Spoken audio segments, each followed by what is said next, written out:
some parents here in years past when I saw their children behaving rudely to them.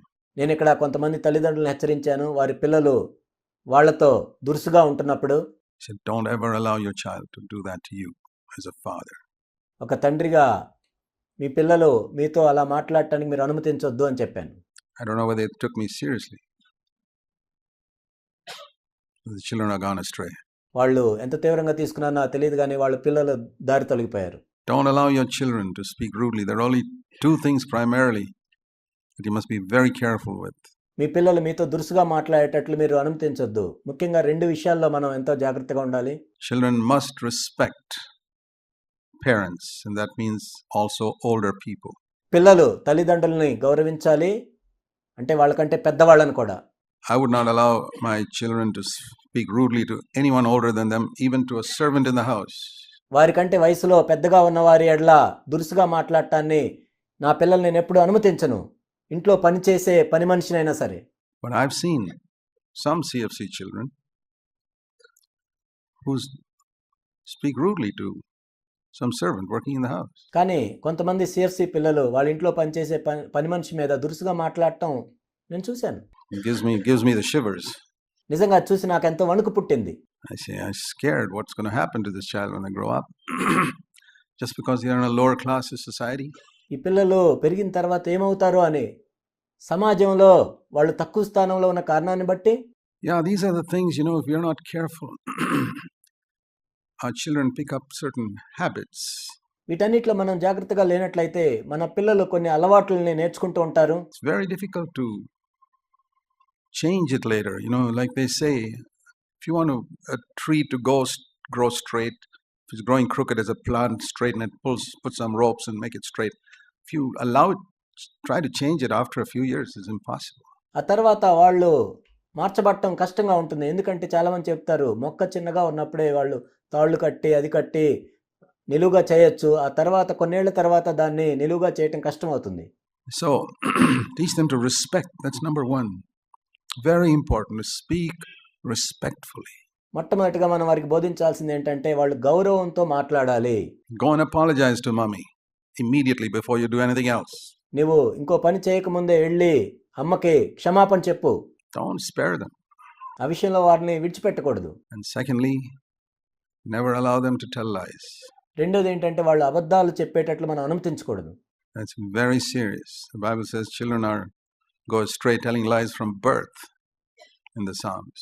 అదెంతో తీవ్రమైంది. ఎందుకంటే Bible ఏం చెప్తుందంటే వాళ్ళ బాల్యం నుండి కూడా వాళ్ళ అబద్ధాలు చెప్పడం ద్వారా దారి తొలగిపోతారని. That's something we got to help them to get over. వాళ్ళు వాటి నుండి బయటపడటానికి మనం సహాయం చేయాలి. And we must tell them, listen, I don't care if you broke the most expensive thing in my house. Don't tell me a lie. నా ఇంట్లో నువ్వు ఎంత విలువైన దాన్ని పగలగొట్టినా నేనేం పట్టించుకోను, కానీ అబద్ధం చెప్పొద్దు. I will not punish you. It's okay. Things don't mean anything to me. నువ్వు ఏదో పగలగొట్టిన దాని కారణాన్ని బట్టి నేనేమి నిన్ను శిక్షించను. వస్తువులు నాకు ప్రాముఖ్యమైనవి కాదు. If things mean something to you in your house, you better get rid of that. ఒకవేళ నీకు వస్తువులు ఎంతో విలువైనవిగా ఉన్నట్లయితే వాటిని తీసివేయి. A lot of our anger is because we love material things. చాలాసార్లు మన కోపం ఎందుకు వస్తుందంటే మనం వస్తువులు ఎంతగానో ప్రేమిస్తాం కాబట్టి. I remember somebody telling me, Brother Zach, I got a problem with anger. I said, do you love material things in your house? నాతో ఒకరు ఈ విధంగా చెప్పినప్పుడు, జాక్ గారు నాకు ఎంతో కోపం వస్తుంటుందంటే నేనేమడిగానంటే, మీ ఇంట్లో ఉన్న వస్తువులను ఎక్కువ నువ్వు ప్రేమిస్తావా? Maybe that's the problem. And you'll never get over anger till you get rid of your love for material things. బహుశా నీ కోపానికి కారణం అదే. ఆ వస్తువుల మీద ఉన్న ప్రేమని నువ్వు జయించినట్లయితే కోపాన్ని నువ్వు జయించలేవు. Because when you lose them or something's broken, you get upset. వాటిని పోగొట్టుకున్నప్పుడో లేకపోతే పగిలిపోయినప్పుడో నువ్వెంతో దిగులు పడతావు. If you're free from that love, you won't get upset. ఆ వస్తువుల మీద ప్రేమని నువ్వు కోల్పోయినట్లయితే కోపాన్ని నువ్వు జయిస్తావు. So some of these sins are interconnected. కొన్ని పాపాలు ఒకదానితో ఒకటి అనుసంధానం చేయబడి ఉంటాయి. So, children at home, they can upset so many things and disturb the neat arrangement in your house and so many things. Those are not important, my brother, sister. ఇంట్లో పిల్లల్ని మనం చూసినట్లయితే మీరు నీట్గా సర్దుకొని ఉండొచ్చు, వాటిని వాళ్ళు పాడు చేస్తూ ఉంటారు. అవి అంత ప్రాముఖ్యమైనవి కాదు. They run around, they scream, they do so many things. It's okay, they're children, they got to grow up.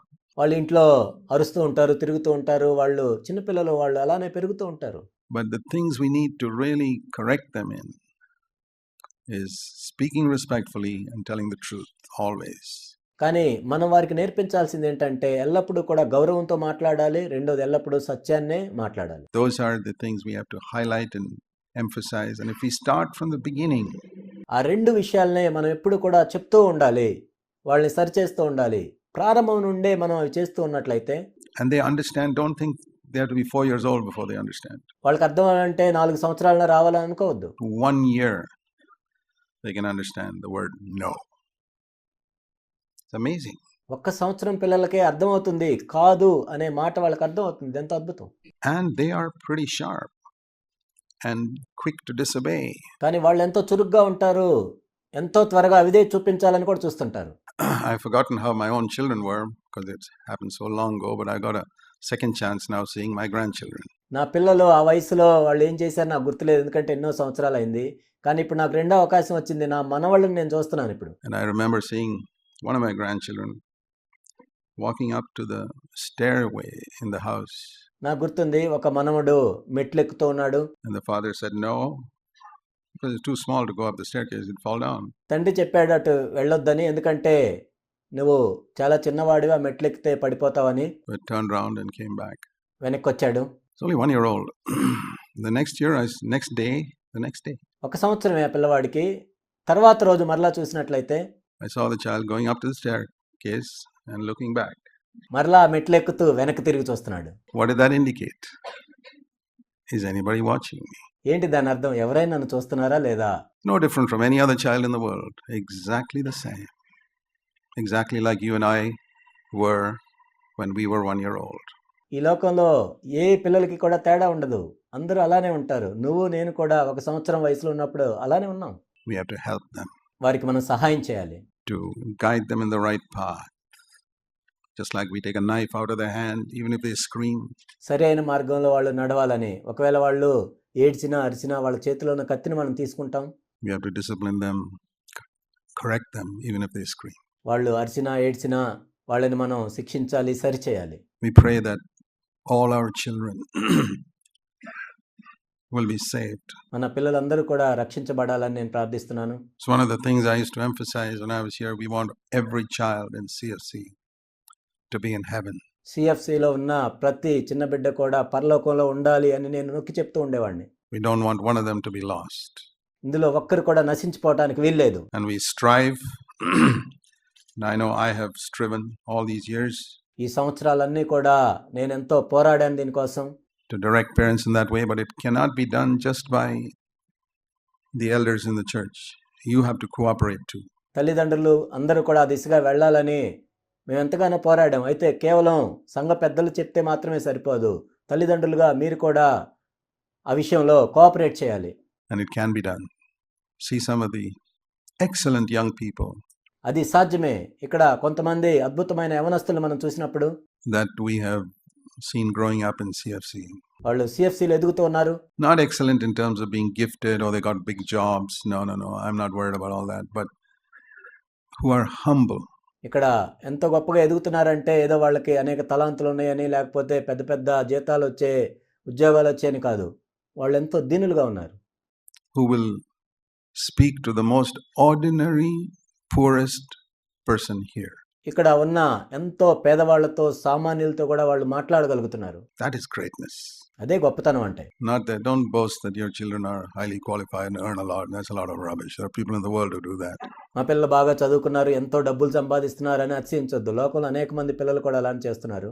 But who got character, who got humility. కానీ ఎవరైతే అటువంటి గుణ లక్షణాలు కలిగి ఉన్నారో, దీనత్వం కలిగి ఉన్నారో, willingness to fellowship and talk with the lowest and the poorest in the church.